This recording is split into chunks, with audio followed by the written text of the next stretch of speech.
नेतृत्व कौन करेगा? छत्तीसगढ़ पिछले 1 साल से रेलवे की बड़ी समस्या से जूझ रहा है। छत्तीसगढ़ जोन में चलने वाली सारी रेलें बहुत लेट चल रही हैं, उनमें उनके आने जाने का कोई ठिकाना नहीं है। लेकिन राज्य के 9 सांसद और 2 राज्यसभा के सांसद इस मामले में एक भी बार नहीं बोलते कि रेलवे का परिचालन सुधारा जाना चाहिए छत्तीसगढ़।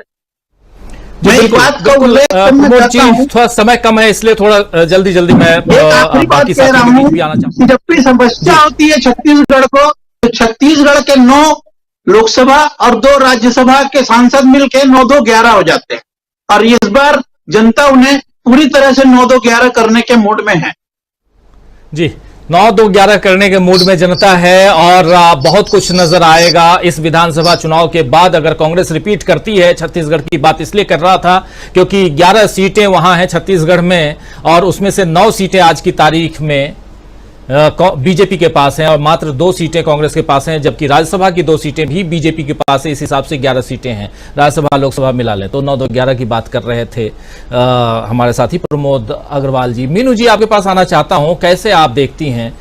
बहुत सारी बातें हो रही हैं, उसमें सबसे बड़ी बात चुनावी गणित की हम कर रहे हैं। मोदी जी मुश्किल में हैं और उनकी जितनी बातें इधर उधर की करें सारे सामने आती हैं, लेकिन जरा चुनावी गणित को समझते हैं। और आपको भी लगता है कि अगर वेस्ट बंगाल की बात की जाए, चलिए वेस्ट बंगाल को थोड़ी देर के लिए किनारे रख और तब तक हम इंतजार करते हैं जब तक कि ये मीटिंग 12 तारीख की है वो खत्म ना हो जाए।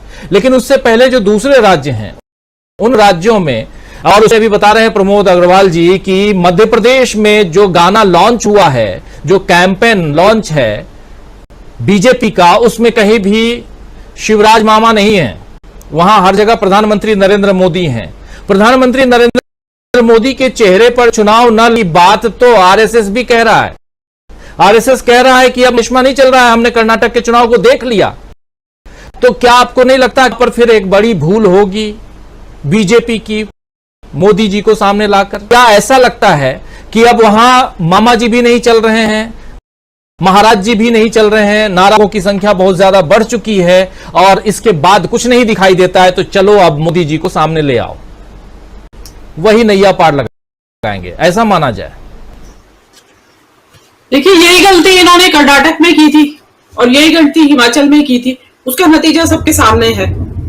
अगर अब ये हो सकता है कि देखिए, जो मोदी जी जो है वो बड़े एक नार्सिस्टिक पर्सनालिटी है, मतलब आत्ममुग्ध हैं, अपने बारे में बहुत हाई वैल्यूज है, बहुत हाई रेटिंग है उनकी, अपने बारे में खुद ही बना रखी है उन्होंने।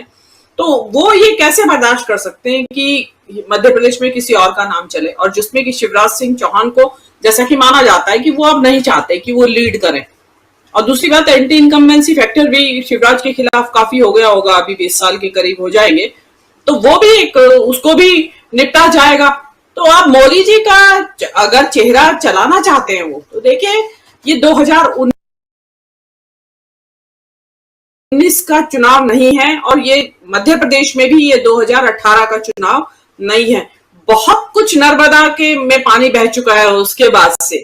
तो जो सरकारों की नाकामियां हैं उसमें मोदी जी की ही लगा लीजिए आप। जो मोदी जी का जो चेहरा वो जिस वजह से बताते हैं वो चीज तो वहां पे फेल हो गई। अभी मोदी जी ने किया क्या? अगर मोदी जी के ऊपर भरोसा है मध्य प्रदेश को, तो मोदी जी जब शुक्ला जी पेशाब कर रहे थे उस आदिवासी के चेहरे पर, तब मोदी जी क्यों नहीं बोल रहे थे? अगर मोदी जी को इतनी चिंता है मध्य प्रदेश की, या मोदी जी को चिंता आदिवासियों के अलावा पूरे मध्य प्रदेश की है कि भाई आदिवासियों को तो जाए भाड़ में, कोई उनके ऊपर पेशाब करे या मलमूत्र कुछ भी करे, वो मुझे चलेगा। मोदी जी का ब्रांड जो है अभी डाइल्यूट हो चुका है। ये आप देख रहे हैं, आप देखिए ना कि कोई ऐसा नेता है इंडिया देश में, दुनिया में, जिसका कि अपने देश के अलावा विदेशों में ब्रांड डाइल्यूट हो रहा है, जिसके बारे में विदेशों में इतनी बैड ओपिनियन बन रही है।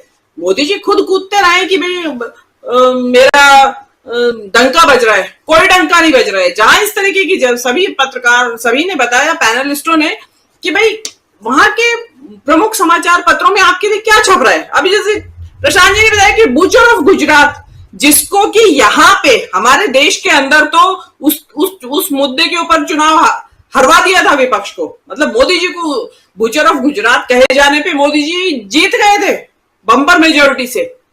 वो ही शब्द वहां दोहराए जा रहे हैं उनके लिए। तो ब्रांड जो है डाइल्यूट हो चुका है और ये जनता देख रही है। अब इंटरनेट का जमाना है, सोशल मीडिया का जमाना है। फ्रांस में जो हो रहा है वहां फ्रांस वालों को तो बाद में पता चलेगा, यहां ही पता चल रहा है। और रही बात मोदी जी के ब्रांड की, तो इनके अपने ही लोग डाइल्यूट करने में लगे हुए हैं। मैं अभी देख रही थी ट्विटर पे कि अमित मालवीय ने ट्वीट किया कि मोदी जी ग्लोबल लीडर और वो ग्लोब लिए बैठे हैं और वो उंगली उनकी भारत के नक्शे पे है और उसमें भारत की मुंडी गायब है। भारत की मुंडी बोले तो कश्मीर का और हिस्सा सारा गायब है ऊपर का। तो क्या मोदी जी ये मान रहे हैं या अमित मालवीय क्या कहना चाहते हैं? उनके अपने ही लोग उनके बारे में छवि की चिंता नहीं कर रहे हैं। उन्हें सोचना चाहिए था 2 बार बनाने से पहले। इस बात का क्या जवाब देंगे?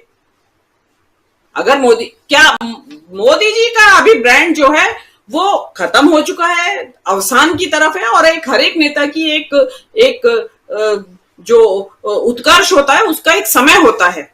ऐसा नहीं है कि फॉरएवर वो चलता रहेगा। मुझे तो लगता नहीं है कि मोदी जी का ब्रांड यहाँ पे चलेगा। देखिए कर्नाटक वाली स्थितियां हैं बिल्कुल समान, बिल्कुल मध्य प्रदेश में उसी तरीके से पार्टी के अंदर फ्रैक्शन है, गुटबाजी है। उसी तरीके से मुख्यमंत्री की विफलताएं सामने आ रही हैं। उसी तरीके से जो येदुरप्पा जो थे उनको पीछे धक्का दिया गया है। यहाँ पे बताया जा रहा है शिवराज सिंह को पीछे धकेला जा रहा है। तो अब शिवराज सिंह क्या बदला नहीं लेंगे? बैक स्टैबिंग करेंगे जरूर। वो कहेंगे भाई हम तो डूबेंगे सनम, तुम्हें भी ले डूबेंगे। तो शिवराज सिंह उसका खामियाजा बीजेपी को भुगतना पड़ेगा। अगर जो ये बता रहे हैं जैसा उस एड में ऐसा उन्होंने गाने में ऐसा उनका शिवराज सिंह का नाम नहीं है, तो मुझे तो नहीं लगता मोदी जी का मैजिक मध्य प्रदेश में चलेगा। अब ये है कि फटा ढोल बजाते रहे तो बजाते रहो। फटा ढोल बजता कैसे है ये देखना बहुत जरूरी है, लेकिन सही कह रही हैं आप कि बजाना है तो बजाते रहो। आना चाहता हूं प्रशांत टंडन जी आपके पास। क्या एक ही सहारा है प्रधानमंत्री नरेंद्र मोदी, उनके अलावा और कुछ नहीं?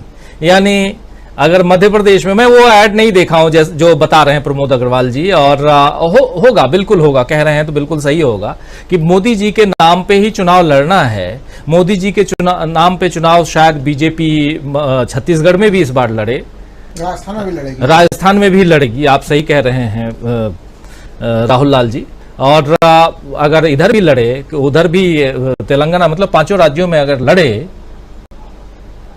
तो फिर परिस्थितियां कहां देख रहे हैं? आप तो देख के आए थे कर्नाटक में जो हालत थी।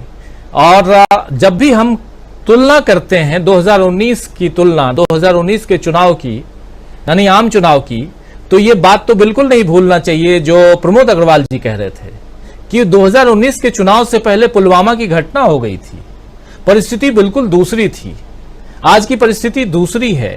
और शायद पुलवामा की घटना अगर न हुई होती तो 303 सीटें तो नहीं आ रही थी। आपको लगता है क्या, या मैं गलत हूं?